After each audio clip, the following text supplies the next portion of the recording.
Woohoo! We're back in the shop. Welcome back to Way of the Wrench, and on today's very special episode, we are going to talk about these guys, plugs of sparking.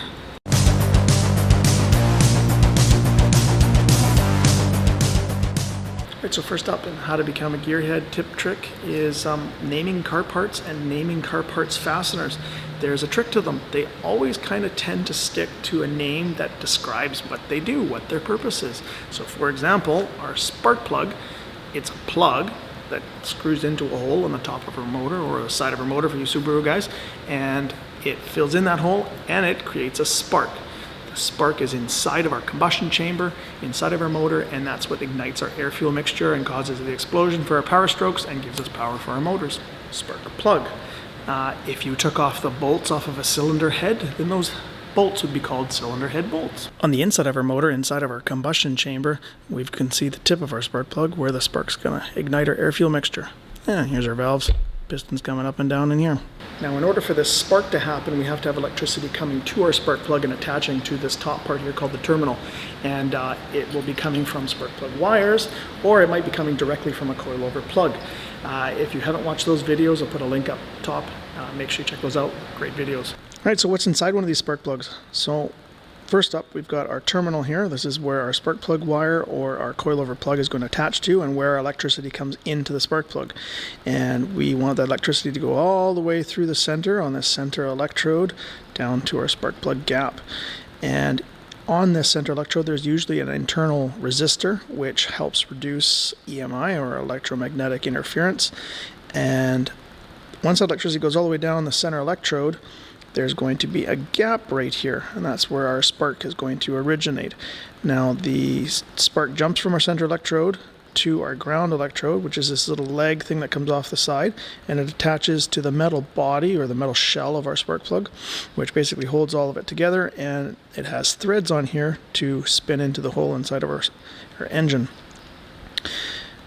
Now this white stuff here is an insulator. Think of it kind of like a ceramic insulator, which is its job is just to prevent the electricity from jumping from the center electrode to the metal shell of the case and into the ground. And if you'll notice, it has these kind of funky shapes. These are called ribs. These ribs are there so that the distance from the metal shell to the terminal is actually further than that, because it has to go all the way around the perimeter of these ribs instead. So that usually interrupts and prevents electricity from getting by to there. And you can see that this insulator goes all the way through down into the bottom. But as you get near the bottom, you'll see that there's a gap here that starts to open up between the insulator and the metal shell. And this gap here, or the length of this gap before the insulator touches the metal, determines whether this will be a hot or a cold spark plug. Now when you're looking at the hot and the cold spark plug, you'll notice that there is a black area with gray little specks. That represents the space between the insulator and the shell of the metal casing of the spark plug. And you'll notice that on the hot plug, that air gap goes up quite high. And what this means for the spark plug is that there's way more of the insulator exposed to the hot combustion temperatures inside the combustion chamber. And in order for it to lose its heat or to have any cooling effect from the cylinder head, that heat has to travel down that long insulation through the orange pathways that are shown, all the way until the insulation touches the metal shell of the spark plug, and then that heat can get transferred through into the aluminum head of the cylinder head, which is getting cooled by the cooling system. And if you notice on the cold plug, it has a very short path for that cooling to happen, and there's way less exposure to the high heats inside of the combustion chamber. Right, how can we use that info? Well, if you're driving outside of the normal driving conditions, then you can change up your spark plugs to 1 or 2 steps hotter or 1 or 2 steps colder, depending on your driving conditions. All right, let me give you an example. Let's say you are a little old lady and you only drive your car once a week to go to church or go get groceries, and it's only 2 kilometers away, and you're never going faster than 35 kilometers an hour. Well, your engine's not even getting hot enough to keep those spark plugs clean. So in that scenario, you could take your spark plugs out and put in ones that are 1 step or even 2 steps hotter. That way they retain the heat, and they can keep them clean and not get carboned up and foul up and have issues later. All right, let's go the other way with it. Let's say you got a bit of a lead foot, a bit of a speed demon on the roads. Naughty, naughty. Or you were going to the track and you were racing this thing every weekend, you are pushing this vehicle a little bit more than what the engineers designed, and so those spark plugs are getting way hotter than they should be, and they won't last as long. So in this case, you could change them out and put in a step or two colder spark plug. That way they can get rid of that heat a little bit faster and last a lot longer for you. All right, today we're going to be working on a 1994 Pontiac Grand Prix. What a beast. Pontiac, if you don't know what it is, ask your dad, because they're not in business anymore. Sucky. This is an easy way to find where your spark plugs are actually located. You pop the hood and you start looking for your spark plug wires. Once you find the spark plug wire, follow it down to where the end of the boot is, and once you remove the boot, you'll be able to see where your spark plug is, like this.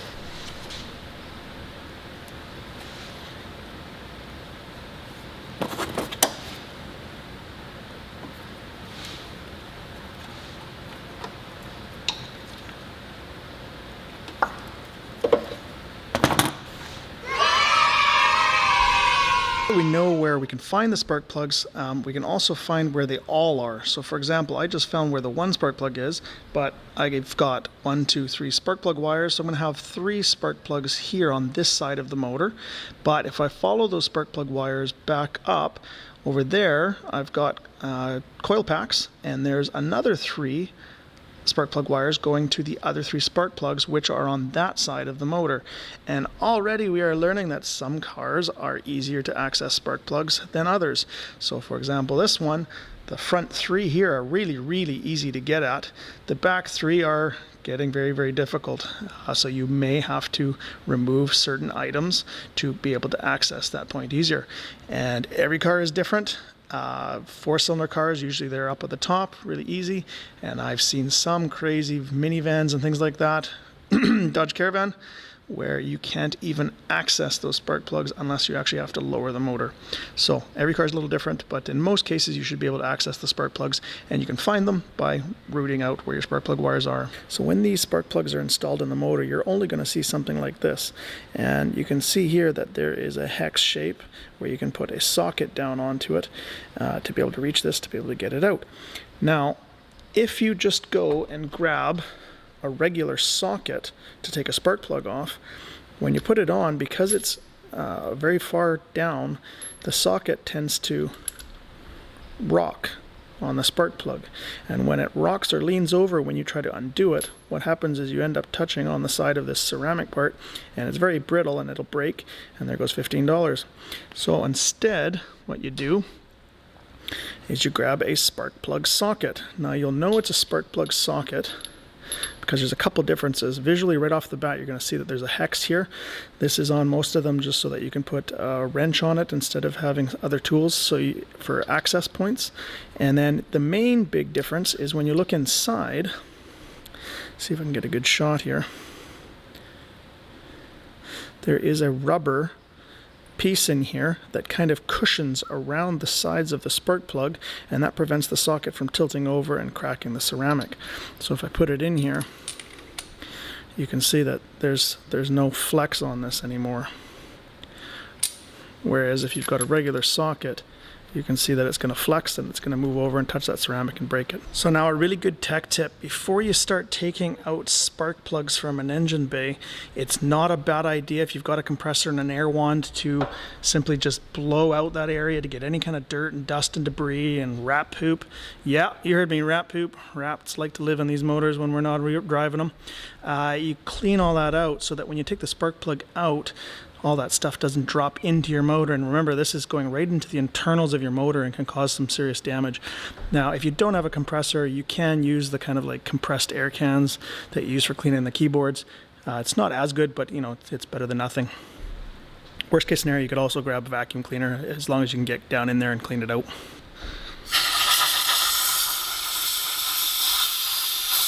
Before you put your tools on, make sure that you're going the right way. So in this case, this is not doing anything. That ratcheting sound means we're not doing anything. This side's driving. I can feel it in my hand. It's turning. So that's righty-tighty. I want lefty-loosey, so switch that up. Lefty-loosey.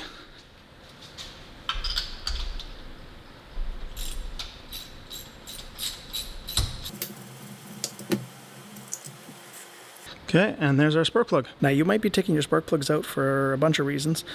First one is that you're just doing maintenance. You want to take these out and clean them up and inspect them, maybe do some adjustment on them and put them back in, or you might be just replacing them outright.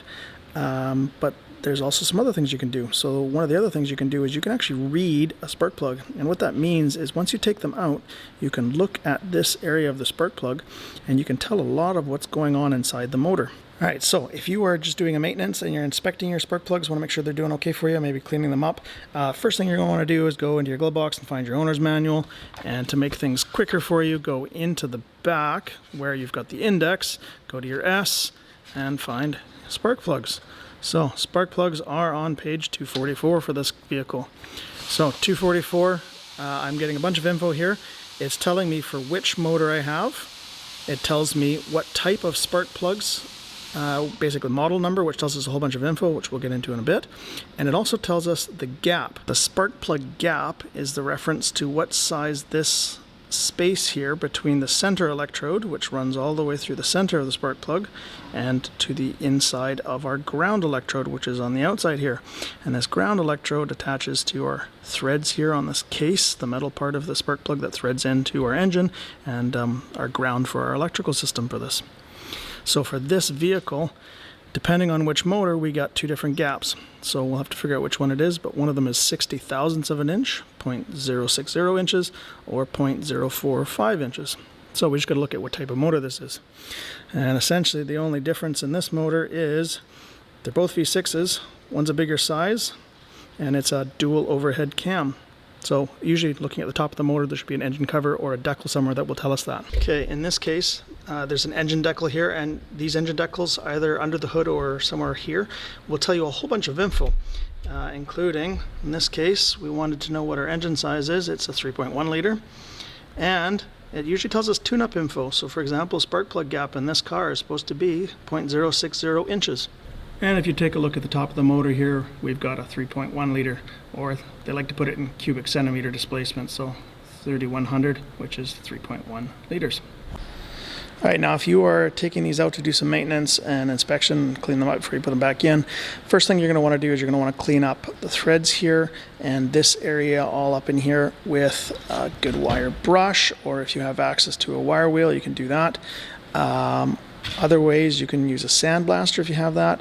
Don't sandblast the threads, just this area up in here. If you are going to do sandblasting, make sure that you get all of that sand out of there. You don't want any of that sand popping back into the motor, so blow it out really well with compressed air. Or some sandpaper, that works just as well. So wire brush this entire area, make sure the threads are nice and clean, there's no junk in there, so we have any issues when we install it. And really clean the top area, get all the carbon and soot and any kind of deposits off of all the electrodes here. Okay, once you've cleaned that as well as possible, get your sandpaper, and where we really want to clean is right in between the center electrode and the ground electrode. And so I kind of tend to lift up on the paper a little bit and get that underneath that ground electrode cleaned up nice, and the top of the center electrode. And you can take some time and do the sides if you want, just to make sure it's clean and there's no carbon and other issues. Any kind of carbon left on these areas, if it's a lot of carbon, when the engine starts warming up, it can actually heat up and act like a little other source of ignition for your air fuel mixture. So while you're in here, you're doing all this work, you might as well do a really good job and clean it really well.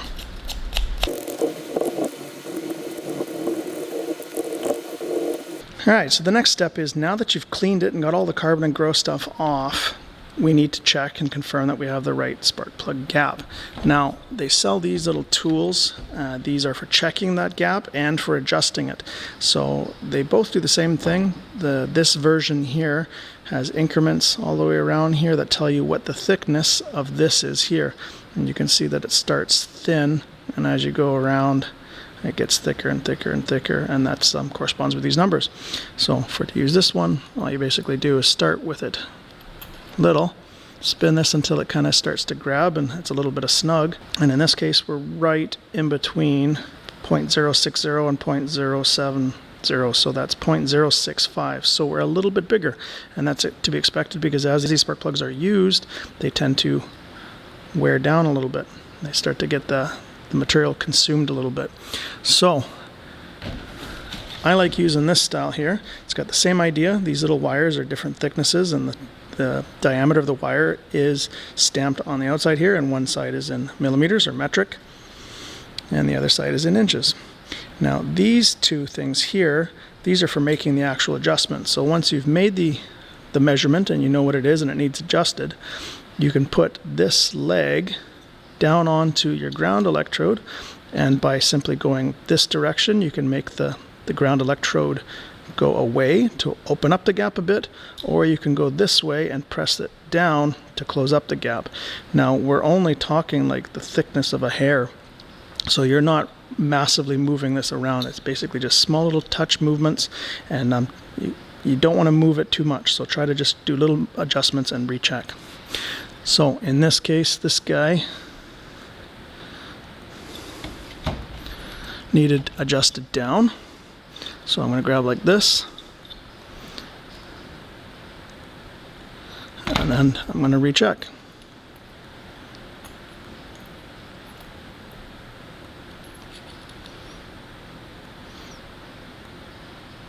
Okay, in this case I am pretty much right on the 0.060. So that has now been adjusted properly. If I wanted to gap this spark plug with one of these style gapping tools, then what you do is you start with the smallest diameter wire. So in this case it's right here, and that goes in no problem. Okay, and then I just go to the next one, it goes in, and then the next one goes in, and the next one goes into, and 0.040 doesn't go in. Now, depending on what my gap is supposed to be, I may have to adjust this. So let's say that I actually want it to be 0.035 inches. So this one does go in, but there's almost no resistance, meaning that it's probably more in between these two sizes. So what I'm going to do is I'm going to take my gapping tool, I'm going to stick it or hook it on the end here and give it a little shove this way to get that leg to bend, and we're just moving it a little bit. You don't really want to move it too much. And then try it again. And what we're shooting for is that it kind of doesn't want to go in, but if you give it just a little bit of pressure, it kind of pops and goes through. That's telling you that you are now at that 0.035 inches, and if that's what your vehicle is specifying, then you're good to go. Now that we've cleaned and adjusted this, the other thing we want to do to make sure that this is an easy part to remove 5-10 years down the road is we can apply a little bit of this Antiseize compound. It doesn't matter the brand, it's basically a mixture of silver or nickel or sometimes copper with oil, and it basically just makes a coating, a layer between the two pieces, the engine block and the spark plug, so that they don't seize together. Now when you're putting this stuff on, you don't put a ton, it's just a thin film, and you don't want anything near on the end here, you just want it on the threads.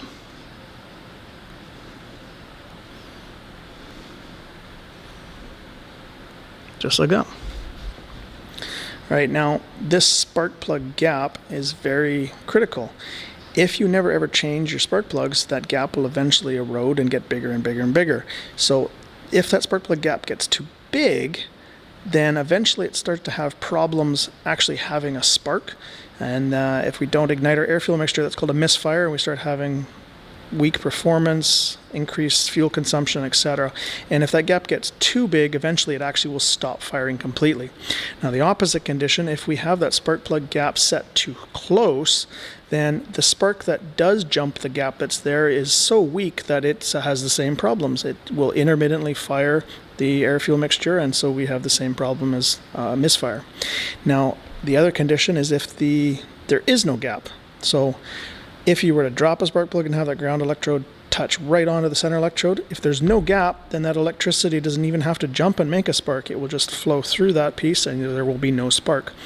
The other reason that there'd be no spark is if there was enough carbon and soot that started gathering on these two pieces where they actually kind of filled the gap and they were connected, that carbon is a great conductor, and it will just go through that instead and make no spark. Now, before we put these in, we need to know about the two different types of sealing these spark plugs.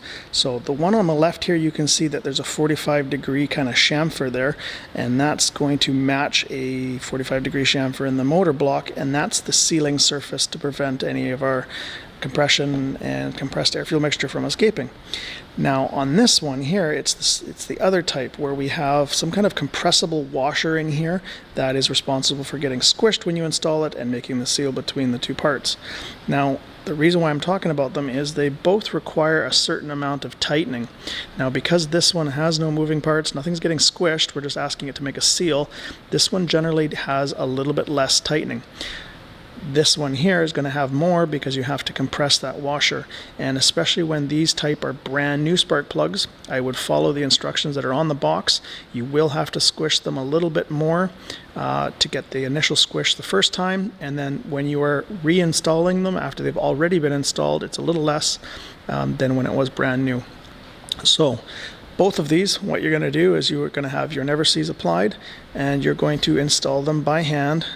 So another tip trick is any bolt you install, you always start it by hand to engage the thread so you don't have something called cross threading, where you install the bolt or the spark plug crooked and you only get a half a turn or so and you figure that's good enough, and then you put a tool on here which really gives you the ability to keep going even though it's not properly engaging in the threads, and you end up damaging them.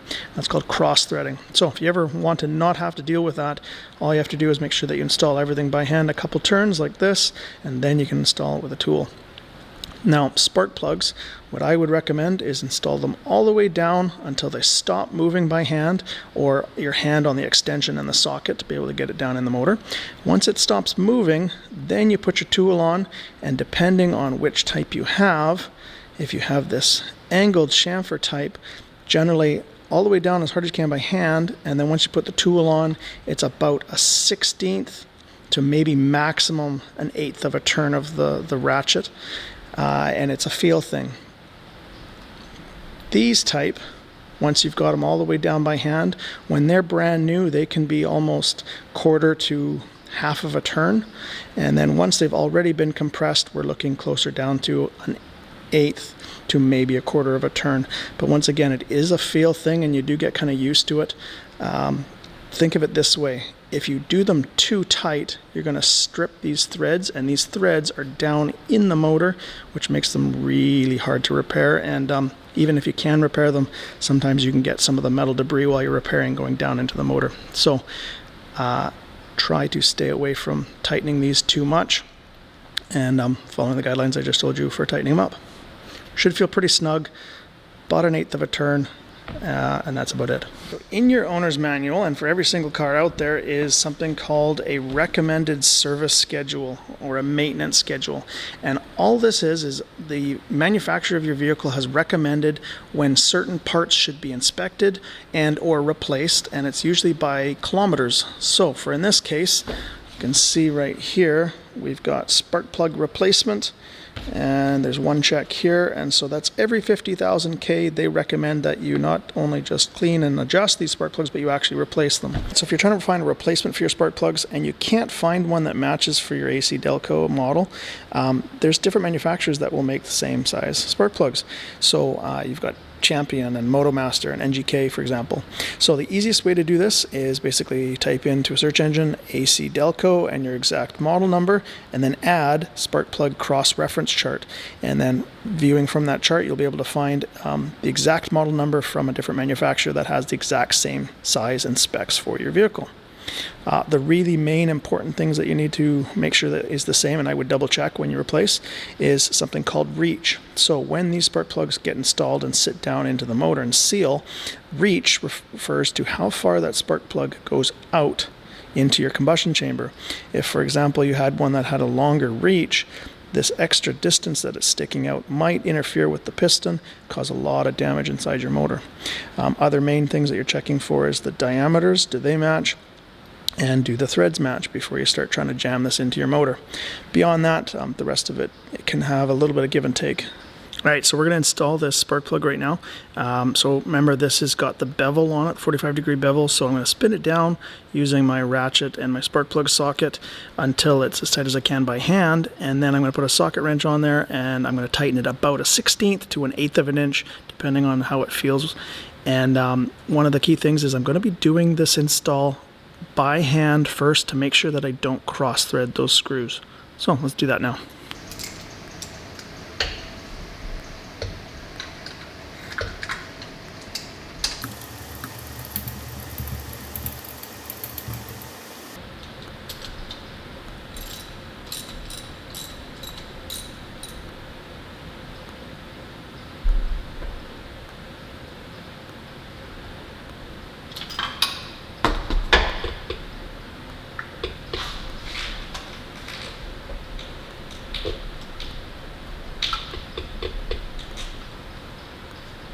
Whether you are inspecting or replacing your spark plugs, a really helpful tip is only ever replace one at a time. That way you don't get your spark plug wires mixed up between the two and you have to worry about firing order and things like that.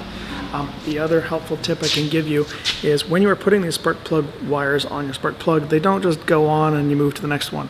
You should be able to feel and audibly hear a clicking sound if you've done it properly. And I'll be quiet so you can hear it.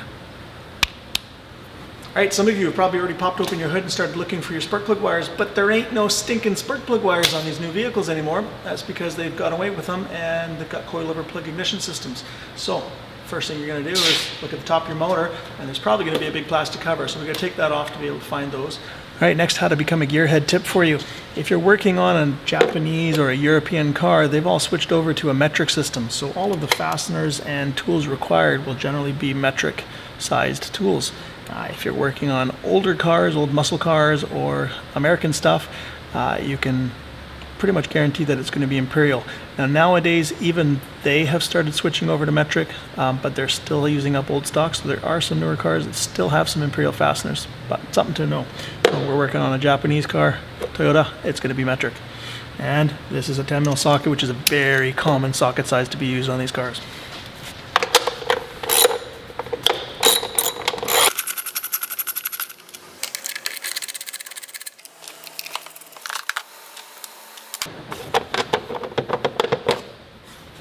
So this is what a coilover plug ignition coil looks like that are found on most newer cars nowadays. So if you've got it installed, you're only really looking at the top. So there's going to be kind of a black plastic box of mystery with a couple electrical outlet here. So you can see that we've got 4 of those right there. So those are our 4 coilover plugs, and directly below these are going to be our spark plugs. So let's take one of these out, and what do you know? 10mm, right? Very common size, 10mm socket.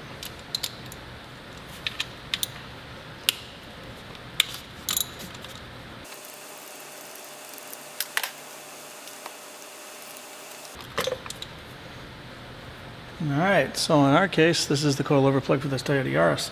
Now, what makes these newer cars with these coilover plugs a little bit interesting is the spark plug is down there, but it's literally down this far down into the hole. So it's not really accessible to go down there and get your fingers. You can use a spark plug socket and extensions to reach down in there, but you may need something else like a magnet on an extension or a pair of long needle nose pliers to be able to pick them out. So a really helpful tool that I've picked up is a flexible extension slash magnet slash, see if this is hard to see, I'll let it focus. And he's got these little grabbers so you can grab stuff really cool, or it's got a magnet built in the end.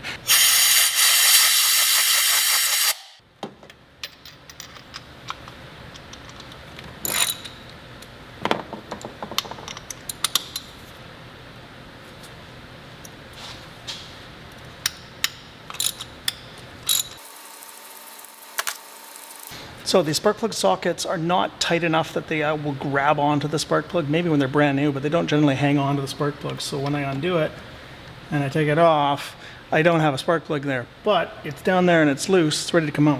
So that's where this other tool is going to come into handy.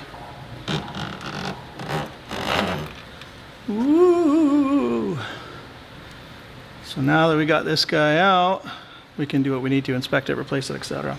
And if we look at this guy, he's got kind of like a good reading. There's nothing going on wrong here. We don't have any excessive carbon deposits. We don't have any burnt glazing of the spark plug.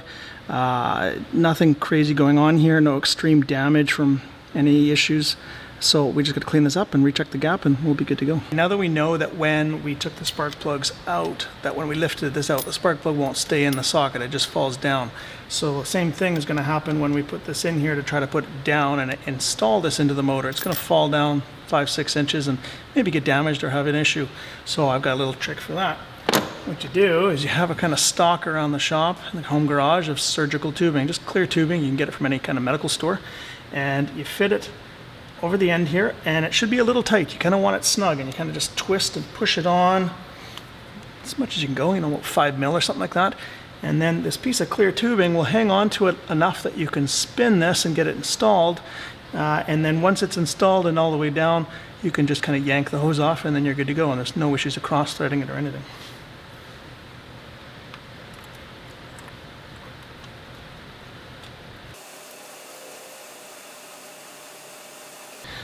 And you'll know you're done when you're twisting it, and basically just it gets tight and you're basically twisting the hose only. And if you give it a little snug up and down, you'll notice that there's no play, or spark plug's not loose. So it's in there and it's installed pretty much fully by hand almost. Now we just have to give it a little tug and take that off and tighten it up.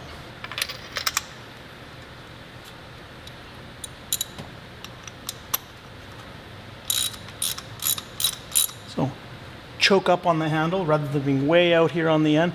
Snug up or choke up on the handle so you're putting very little force into it until you notice that it won't go anymore, and that means now it's fully seated. And now you do your 1/16 to 1/8 depending on your spark plug washer style.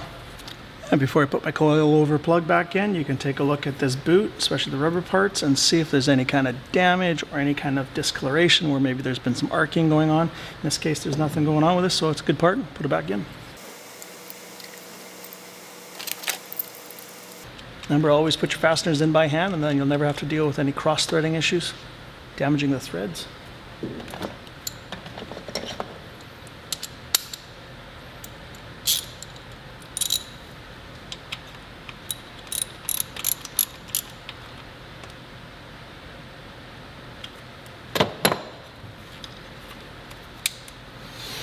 Put your plug back onto your coilover plug, and then just continue on with the rest of them. And when you're all done, put the cover back on. And since we're still learning out here, closing the hood. Well, you take your hood stay, make sure it goes back in the right place. And some people drop it from this high. That's way too high. You're just going to cause some damage on your latch system here that holds your hood down. And if you put it all the way down where it starts to touch the latch and you let it go, you'll find that it doesn't close fully. So my recommendation for closing hoods properly, it's about 8 inches, just under a foot, and you can just let it go. That'll always usually work unless something's wrong with your latch. Some of you out there might be going, what? Man, I don't got no stinking sparketa plugs. I'm rolling coal all day in my diesel truck. Well, you don't have spark plugs, but you do have these guys here. So these guys here are called glow plugs. Now, diesel engines work a little bit different from gas engines, meaning that diesel engines can actually self-ignite the diesel fuel for its power strokes based off of just the high compression forces when the piston comes up and squishes the air-fuel mixture. So it doesn't need a spark plug. However, when these engines are cold, they need a little bit of help, and so that's where these glow plugs come into play. So the glow plugs, they still have wiring. Looks a little bit different from a spark plug wire, but the wiring comes to here, and when you go to turn your key on your diesel truck or your car, it sends electricity down here, and this end of this glow plug starts to glow red hot. And then with the help of the extra compression forces on its first compression stroke, that gets the diesel hot enough to actually explode and start your diesel vehicle. Once the diesel vehicle warms up, the power is killed to these glow plugs and they essentially aren't being used. So just like a spark plug, these glow plugs are screwed into the motor, which is the ground for our circuit. So we're going to put this from our power supply over here, and then when we put electricity, positive voltage to it, we'll have the end glow. So I've got my power supply set up to 12. So I've got my power supply set up to 12 volts. And you can see it's starting to glow red hot. So that red hot glowing combined with the compression forces, it's what's going to get that diesel going. And then once that diesel's going and all engine's all warmed up, it'll shut off. Alright, so how do you test a spark plug whether it's good or bad? Well, in my experience, spark plugs don't really go bad themselves, like where the part fails to stop working. What makes these stop working is usually that this spark plug gap is not working anymore. Either the ground or the center electrode has eroded, or there's debris and deposits, carbon deposits, oil deposits, something on these metal surfaces that's preventing the spark from happening. That's more often what's happening. And you're either going to clean and re-gap and put back in, or you're going to replace them. I very rarely have a part where I have a cylinder misfiring because of a failed spark plug. That being said, we technically do have a wire or a conductive piece from this end, from the terminal right down to the center electrode there. So if you did have something fail, you could check it. So you get your multimeter, go to your ohm setting here. You could go to probably about the 20 scale. Really, your number should be around 5,000 ohms of resistance, because most of the cars nowadays have computer systems and we don't want to have that EMI, electromagnetic interference, going on, so we have to add a little bit of resistance, and it's usually about 5k. So put one end on the terminal. So I've got it on the end there, and you can see we are 5.22, but that's kilo ohms, so that's about 5,200 ohms. So that's a perfectly fine spark plug. If you end up measuring a spark plug and you end up getting very close to 0 ohms, all that means is the spark plug that you're measuring is one that's designed not to worry about electromagnetic interference and not to have any kind of resistance inside there, so it doesn't lower the voltage or change the electricity at all. It just allows all of it to go to the engine, but there will be some EMI noise happening. So if I'm in there replacing my spark plugs, is there any reason to upgrade these? Is there any cool things that I can buy aftermarket to make my car go better, etc.? Well, so keep in mind, a spark plug only does one thing. It makes a spark when provided electricity. As long as your engine is getting a spark at all times and all RPMs and under all load conditions, then it's doing its job. There's really no improvement. Now, where the improvement for these spark plugs lie is really how long they last and how long or how much longer they can stay cleaner so that spark can keep happening. So you got your regular spark plug. Vehicle manufacturers over the years have done different kinds of things. So you've got 2 ground electrodes, there's even 3 ones that are out there, and their idea is that if you only have one of these and this gap starts to get too big because it erodes, well, there's a second one where the electricity will start going to, and essentially the spark will only go to the closest one. So as one wears out, it'll jump to the other one. As it wears out, it'll jump back and forth. So this technically could make your spark plug last longer. And then there's V-power, where they've taken the electrode that's normally flat shaped, but instead they've ground a V in it. So essentially it's making 2 electrodes, same principle. As this one starts to erode away, then the spark will jump to this one until it erodes away and bounces back and forth, technically making it last longer. Now the other improvements they've done is what kind of materials they've actually used for the tips to prevent it from eroding faster and then lasting and staying a little hotter too, so that it can keep itself clean.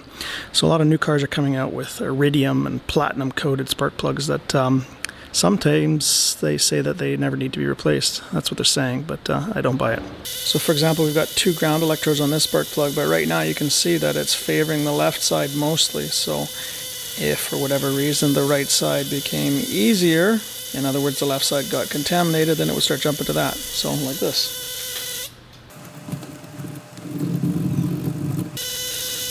So you can see it still kind of favors the left, but it's getting more to wanting to be on the other side because it's got some fresh contacts. It's easier for the voltage to jump. So it just basically lengthens the amount of time that spark plug will provide a good solid spark for you. Alright, that's a wrap on another video from Way of the Wrench on how to become a gearhead. This episode on lightning checkers, aka spark plugs.